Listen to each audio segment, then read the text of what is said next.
If you guys have been following this channel for about a year, you know I posted a video talking about Jill Valentine and her absence. But because that video had zero editing and was recorded on Twitch, I'm essentially remaking this video but with way bigger effort. It has been 13 years since Jill Valentine appeared in a Resident Evil video game, RE5, which took place in 2009. Of course, all of us would want her to either headline or have a key role in Resident Evil 9, which I will touch on in this video. So before we get into this video, be sure to hit that like and subscribe button. It would help this channel out a lot, and it would help this video reach the algorithm, but more importantly, thank you everyone for watching. After the events of Resident Evil 5, Jill Valentine was taken into a BSAA lab to undergo various tests due to her mass exposure to many viruses and what Wesker did to her. She ended up emailing Barry Burton, which is seen in a Revelations 2 file, expressing her thoughts on the rehabilitation process and giving him advice on how to reconcile with his daughter Moira, and her desire to return to the field, which I have no idea when this email was sent, probably before the events of Rev 2. But that was the last time we ever heard of Jill. It has been 13 and possibly more years, and if Resident Evil 9 doesn't have her in the game, I don't know what else to say. It's probably to the point where her story is completely done, but with that email, it just doesn't seem right, like, at all. So, this is all speculation of what I'm about to do here. I'm going to theorize about how I would use Jill in Resident Evil 9 and possibly more. With Resident Evil Village ending on a very big cliffhanger, Chris orders his Hound Wolf squad to head to the Europe BSAA HQ.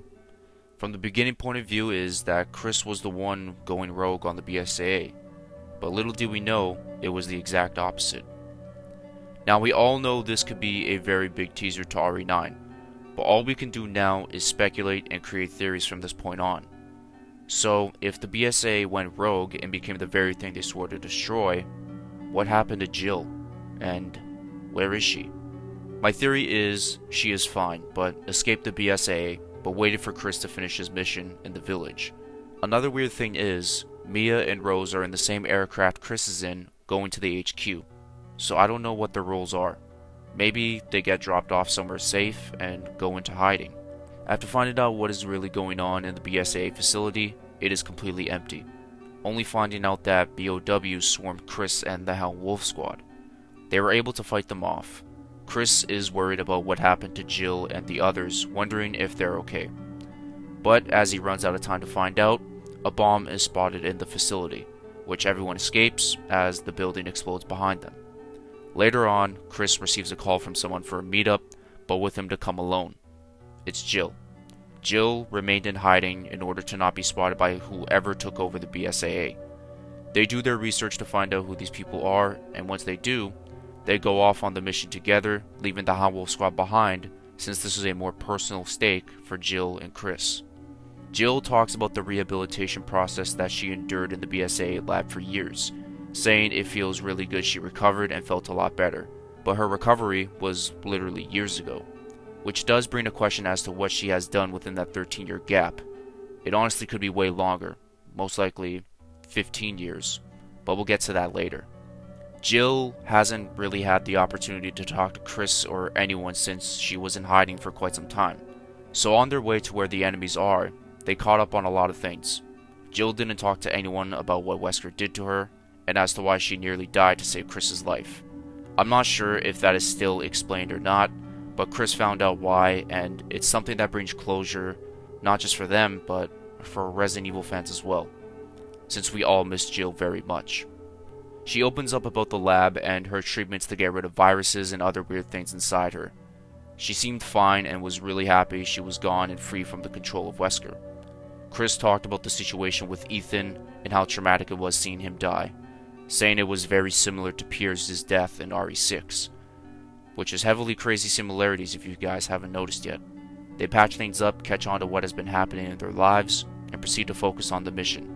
After they take the enemies down, they vow to rebuild the HQ in Europe and restart from scratch, since we know Chris and the Hound Wolf squad are alive and well during the RE8 DLC, which took place 16 years after the village story. Does it completely write Jill and Chris off? We're not sure, but now it's time to go back to what I mentioned in the video earlier. What was Jill up to in those 13 plus years? It took a while for Jill to fully recover from what she went through. The Resident Evil CGI movies are well known in the community, but it has a common occurrence with Leon Kennedy being the main character in almost all of the CGI projects, and a lot of that has to do with Hiroyuki Kobayashi.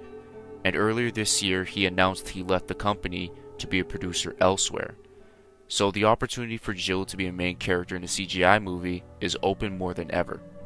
I would use this Jill CGI movie about her first mission back. I really can't come up with who the enemy is or the BOW she fights, but I know for sure this should be used to develop the character that Jill now has after the events of RE5. Whether if she still thinks about that night in the Spencer Castle in 2006, which ultimately changed her life a second time, or talking about the enhancement states that Wesker put her through. I don't want the CGI movie to be a sob fest like how Leon's was in Vendetta. No disrespect to him, that's my favorite RE character ever, but I didn't like the direction they went with him, and if we can make this some sort of redemption arc for Jill, it could be really good. I think the only way we could receive enough content is if she is the main focus of a new CGI movie, and also headlining Resident Evil 9. It's just Jill fans have been heavily starved, and we know it's going to be longer than 13 years, since RE4 Remake is coming out really soon. I don't know why Capcom has kept her in their basement for so long, but let her see some light. She needs it, and we need it. Resident Evil 5 was her last appearance, and we were lucky to get DLC content focused on her, because if we didn't, I don't know what to say about that, cause that would be crazy. I love the Lost in Nightmares DLC, and after playing Desperate Escape when my teammate isn't AFK for 1 hour, I can say it was pretty decent, which brought decent closure to her story in RE5, but it was just a small plate that we were happy about, but we didn't expect this long drought of an appearance at all, and it's pretty shocking to think of it. Of course she was going to take some time off for the rehab, but I thought Capcom would at least think about her.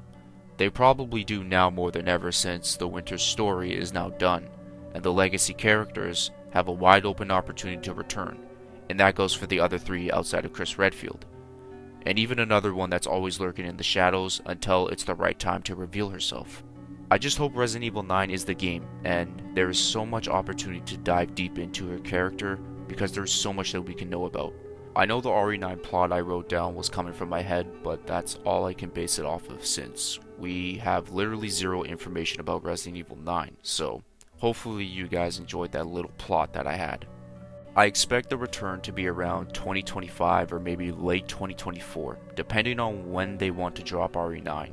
We know Capcom is all hands on deck for RE4 Remake, but once all of that is done, are we going to see that treatment applied to Resident Evil 9? We shall see. I would expect some things to be in development by now nonetheless. Now of course, what if Jill isn't in RE9? Then I guess all hope would be lost because where would you go from there? I wouldn't think a CGI movie would be enough, but that's just my take on this whole situation. So thank you guys for watching. If you did enjoy, be sure to leave a like and hit the subscribe button for more Resident Evil content in the future. I hope everyone has themselves a good day, a good night, and a good sleep. Take care, and I'll see you guys in my next video. Peace out, and much love.